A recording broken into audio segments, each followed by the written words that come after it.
Hey everyone, welcome back to another video. Today, I'm going to be giving my top 20 players at Masters Tokyo. This is going to be my first of many videos leading up to the tournament. So if you guys enjoy, make sure to leave a like and subscribe. Really helps me out. I'm going to be putting out a bunch of these videos, so even if you share them with your friends, and if they enjoy, perfect. You can also try to get them into pro play in the first place, which is, where all the entertainment's at. This is going to be one of the best tournaments we've ever seen. Just with the quality of play of some of these teams is just absurd. But yeah, all that really helps me out. Uh, with this list, I just wanted to state I'm not going to be giving any extra credit to IGLs, so it's just going to be strictly based off of how good they are as an individual. I'm not going to be taking their role into account. I'm not going to be like, oh, I need to have X number of players from this role or X number of players from this region. It's just going to be strictly based off of how good I think these players are as individuals. So, without further ado, let's get right into it. And we'll start off here with number 20, where I have Shao. And he's a player that I would have rated a lot higher if he was playing the correct role for this team. The only reason he made this list is because I think there's a chance that Navi swaps him back to Initiator, where he should be playing. But through the whole year, he's been playing Smokes for this team, or I guess through the split, he played Initiator for them at Lock-In. But if they don't put him on that role in Masters, I don't think he should be making this list. But if they put him on Initiator, I think he's going to be a lot higher than this. I think he could. It's very possible that he returns to his Copenhagen form, where he was probably the best initiator in the world at that tournament. If not, maybe like Leo, but he didn't make it. No, he didn't make it past the first round of playoffs. So I don't know about that, but regardless, we'll talk about Leo a little bit later.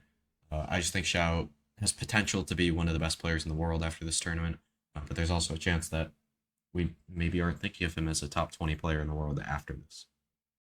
And now we have Mr. Charles Neddington himself, cNed, another player on Navi who is playing the wrong roles. I guess he's playing the right roles, but not the right agents. I think consistently putting him on Yoru was really trolled by this team throughout the season. Obviously, they were kind of just testing out Yoru comps and stuff.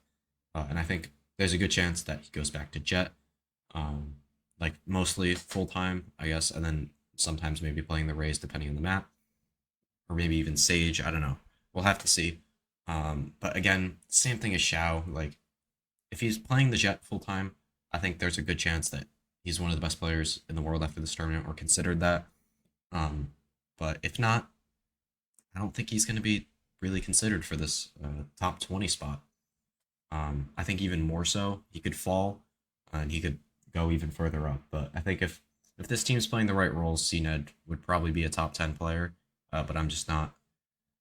I'm not sure. Obviously, I want to give Navi the benefit of the doubt, but some of these players ahead of him are just so good that even with the benefit of the doubt, I'm not gonna rate him over them.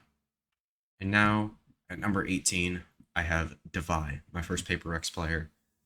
You could argue he could be even higher than this, but I just think he's one of the better flex players at this tournament.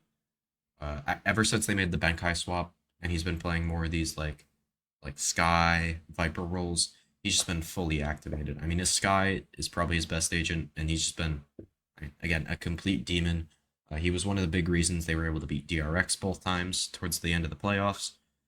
And overall, I just think this guy is an absurd player, and has been extremely activated.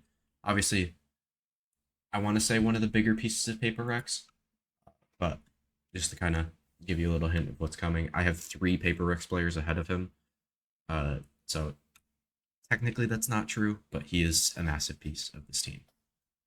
And then at number 17, we have the W stripper himself, Song, who, I mean, through the first part of the split, when NRG was doing pretty bad, I think he was pretty consistently their best player, maybe through the crew game.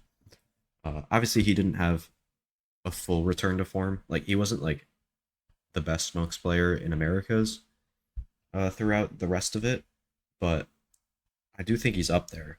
I think he's probably at least top 2. I don't really know who else I would have there, but this guy with his util has just been absurd. I mean, he's one of the big pieces of this team. Uh, Again, same thing with the buy. He's my fourth highest energy player. I think this team's going to go really deep. I think they're getting a little bit underrated right now just because they lost the finals 3-0 and got destroyed, even though they really didn't. Like, these map scores are all close, and they lost a bunch of rounds that they shouldn't have.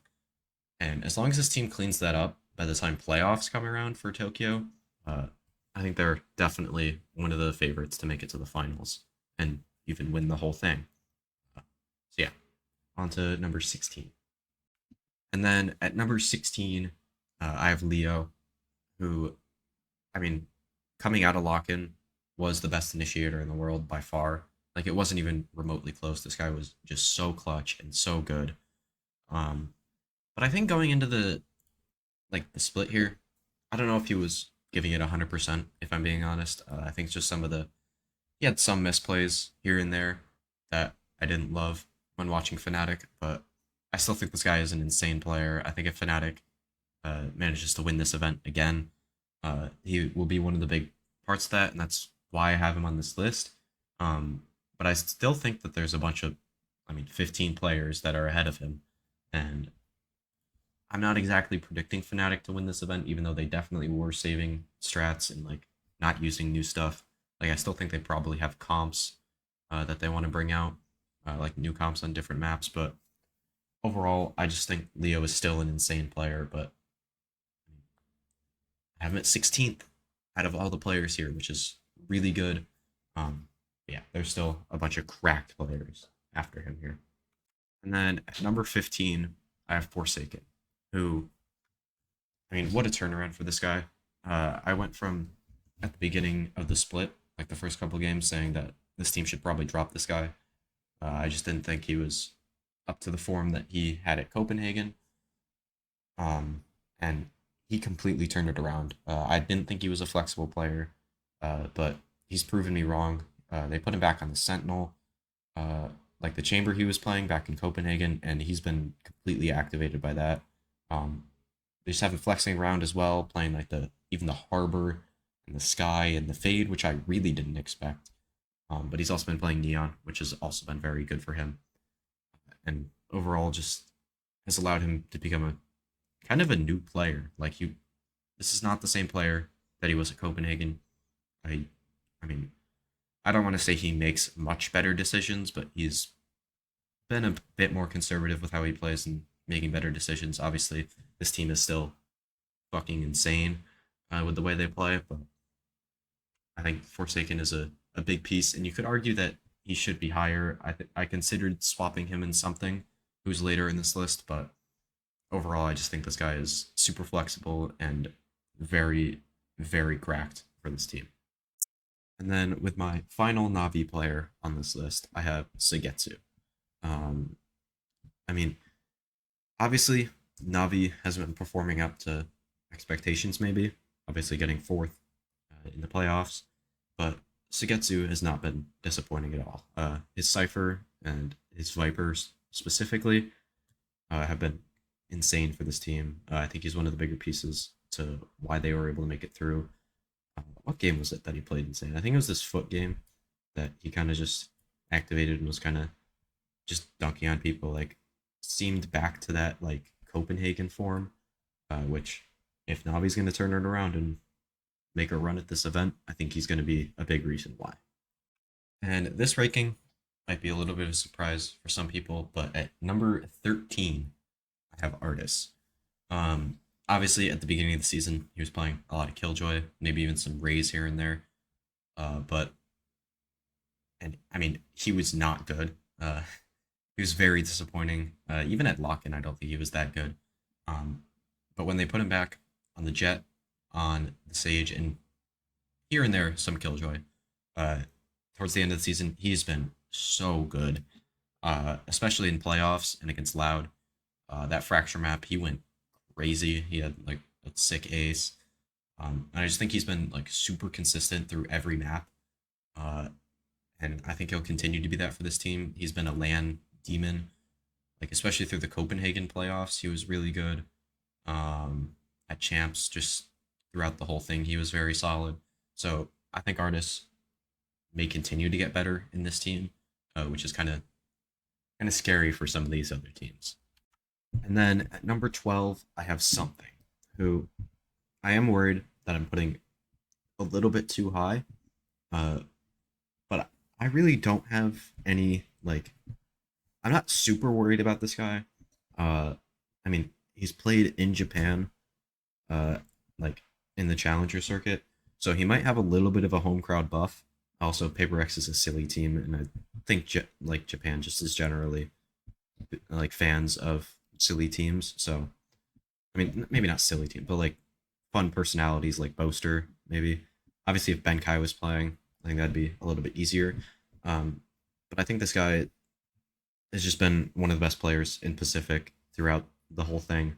Ever since he came in instead of Ben Kai, his duelist has been insane. He makes Reyna on bind look viable, and even his breach, like when they're playing it on Fracture, I still think his breach actually looks good. Like it's not just, oh yeah, he gets kills and therefore he's a good breach. No, he his util doesn't look that much worse than some other breach players that have been playing it for a while. So I think this guy is just an absurd player. I am a little bit worried about nerves and it being his first time on like a big international event, but also it's Pacific. Like he's playing in Pacific on LAN every week and looking insane. So I'm not super worried, but there is a little bit of that there, which is why I only have him at number 12. And at number 11, we have another Paper X player in Jinggg. He's going to be the highest player on this list. I mean, who am I leaving off? I'm leaving off Mind Freak, and I think that's it. Something, Devi, yes, and Forsaken. So it's my fourth Paper X player on this list. I don't know why that matters at all. Um, but I mean, this guy's just a demon. I mean, throughout Paper X's highs and lows, I think this guy has been their best player throughout the whole thing. He was their best player at Copenhagen, in my opinion. He's the entry, the guy that takes all the attention away for everybody else to get the kills. But he somehow still gets the kills himself. I think he is honestly, you could argue he's the best mechanical player in the world.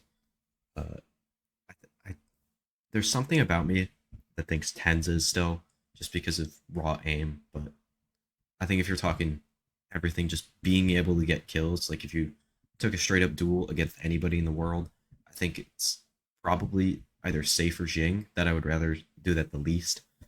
But yeah, I think this guy's just an absurd player. You could argue for him being higher with that, but I just think some of these players ahead of him are like historically good names. Um, and yeah, I give the benefit of the doubt to all of them. I know Jinggg has had significant success at other events, but some of these players also have, and they've had even more success than Jinggg. And at number 10, I have Victor. And we've had a lot of players with returns to form after being like maybe not as good or even straight up bad before. And Victor is one of those players. I mean, last year, he was kind of just the sacrificial lamb uh, for Optic, and he didn't look too good in that role. Obviously, you could see that he had flexibility. He could play a lot of different agents like the duelists and like even like the flex agents like the initiators. But he's been even more flexible this year, playing. I mean, there's just like six different agents here. But I think if you go to 90 days, oh no, that's all he's played. But he's played the Sentinel role with Killjoy and Viper for this team. He's played Duelist, and he's played like the like flex like KO stuff. While like FNS is, I mean, I guess while FNS is playing like the Breach, he'll play the Killjoy. Even though I think Victor would be able to play the Breach personally. I don't know why they flip those roles, but his Killjoy has been really, really good. And his Duelist has been better than ever. I mean, his Jet, when he was playing the Jet for this team early in the season, his opping was just out of this world. I think he's a better opper than Ardiis personally. And overall, I think Victor is a top 10 player at this event. And I didn't think I would be saying that going into this year, but this guy is so flexible and it's just such a good piece for this energy team.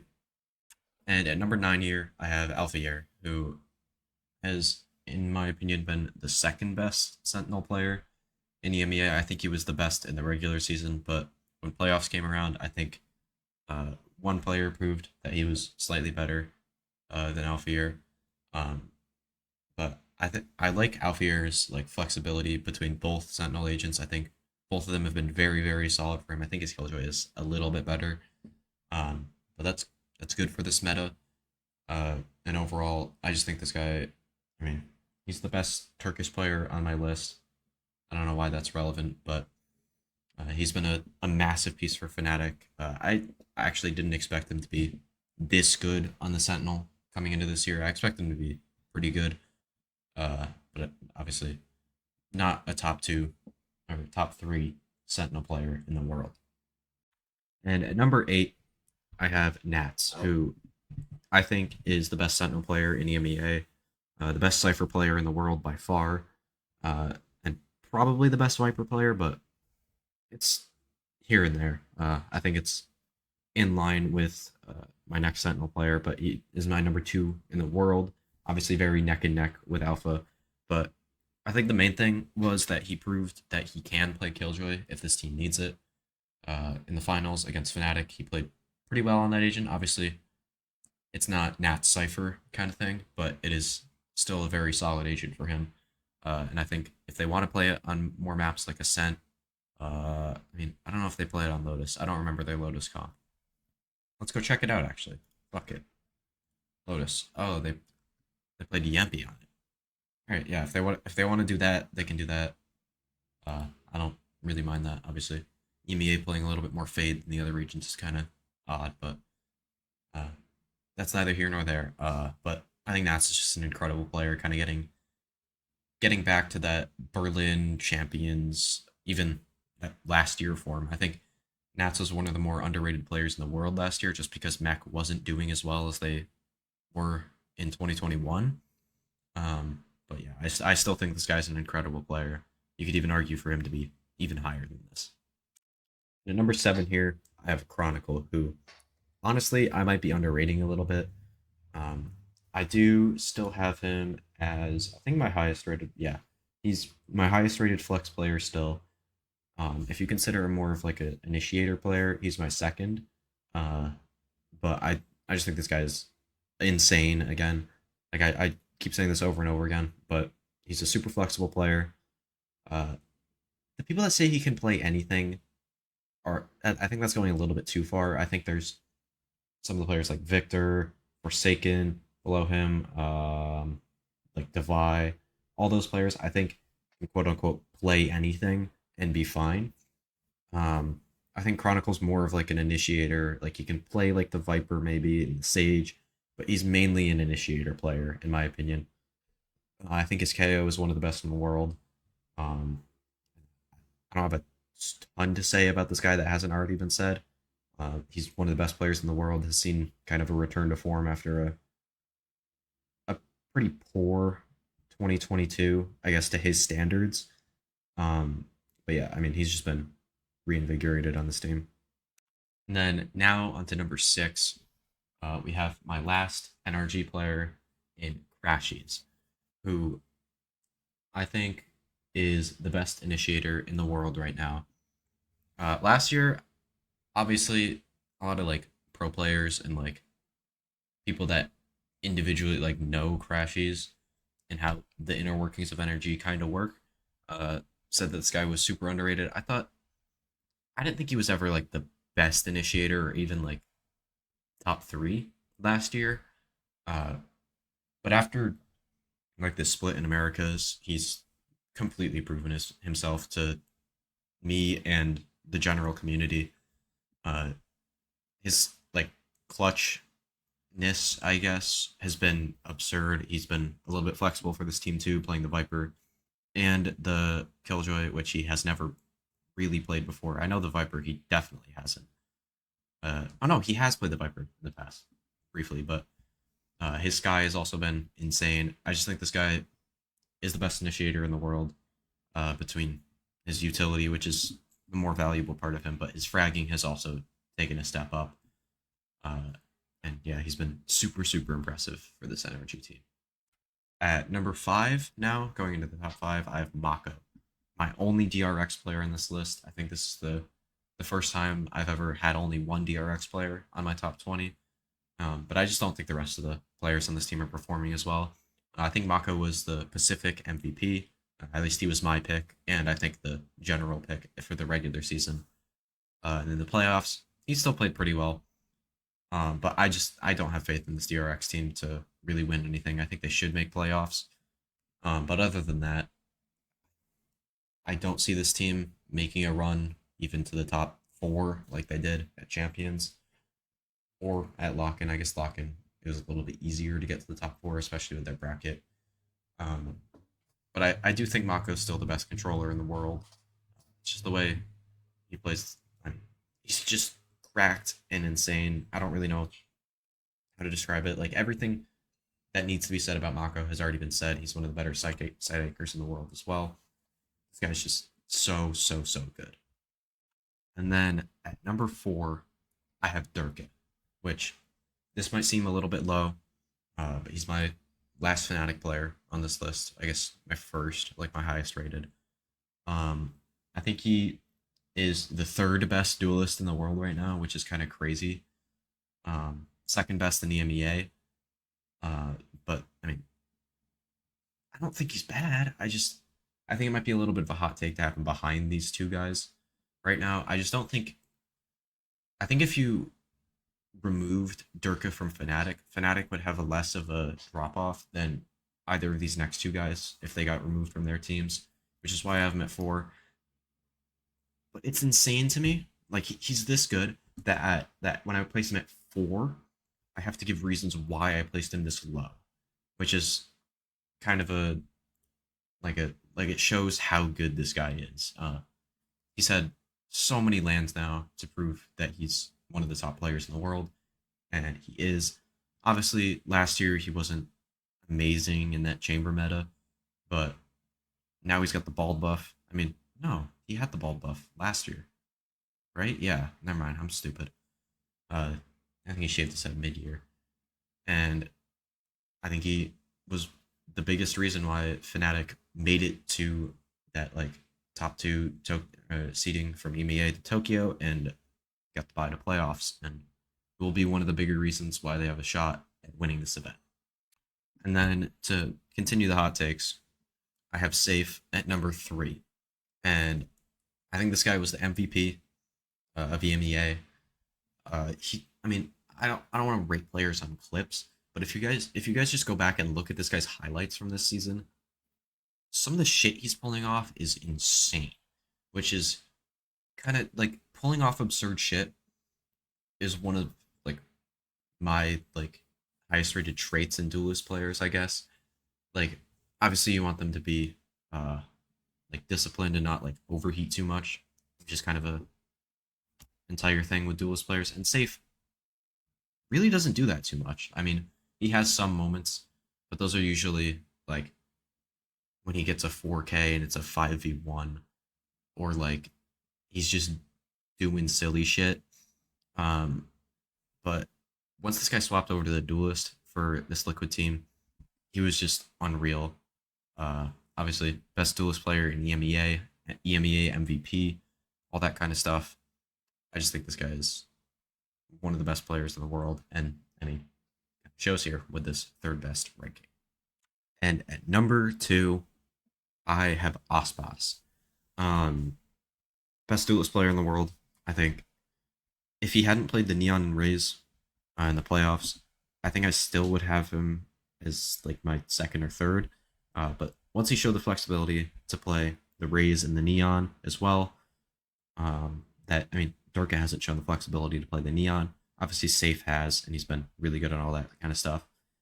But I think Aspas is the best opper in the world. I think his jet movement is the best, but I don't think he's the best entry in the world. I think that's still probably Sayf. And I think Derke is like a little blend of the two. I think Derke is the better opper than Sayf, and you could argue the better entry than Aspas. But I think aspas and Sayf have higher highs than Derke does, and I mean aspas. I talked about it earlier with Jinggg, but he's up there with some of the best mechanical players in the world. Um, and yeah, I mean, I want to say he's the best player on Loud, but he's not. I mean, that's my number one player, and I think at this point, a lot of you probably know who it is for my number one spot. But just with Aspas, I mean, everybody was saying that he was a jet one trick while he was playing that throughout the whole season, but I think that's what Loud wanted people to think. And I mean, he wasn't. I mean, his raise was incredible last year, and people just seem to forget about that. Like, I've seen people say that Aspas's raise is bad, and that's why they've been playing all the double duelist stuff with Sadak. But I think it's that they just want say or Aspas on the op, and he's incredible at that. And yeah, Aspas just he's so good.